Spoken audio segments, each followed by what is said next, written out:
मित्रांनो, लाडकी बहीण योजनेविषयीची एक मोठी अपडेट नुकतीच पुढे आलेली आहे आणि पहिल्या टप्प्यातून अमरावती, पुणे आणि या निवडक जिल्ह्यांना वगळण्यात आलेले आहे.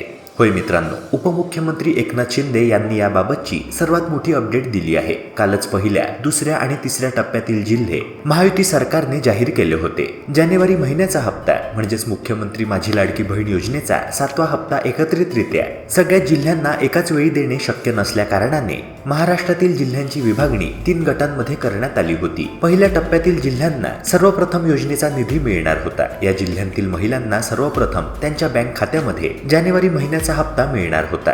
मात्र पहिल्या टप्प्यातील जिल्ह्यांच्या यादीमध्ये फार मोठा बदल महायुती सरकारने केला आहे आणि निवडक 4 जिल्ह्यांना वगळून त्यांच्या जागी अशा जिल्ह्यांना प्राधान्य देण्यात आले आहे की ज्या जिल्ह्यांतील महिलांना आतापर्यंत योजनेचा सर्वात कमी लाभ मिळालेला आहे.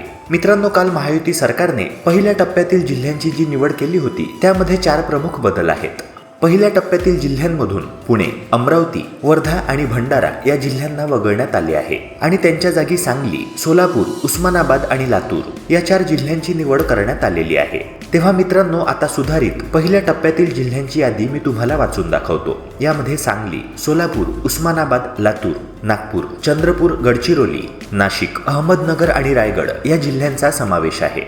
मित्रांनो, पहिल्या टप्प्यामधून ज्या जिल्ह्यांना वगळण्यात आले आहे त्यांचा समावेश तिसऱ्या टप्प्यातील जिल्ह्यांमध्ये करण्यात आलेला आहे.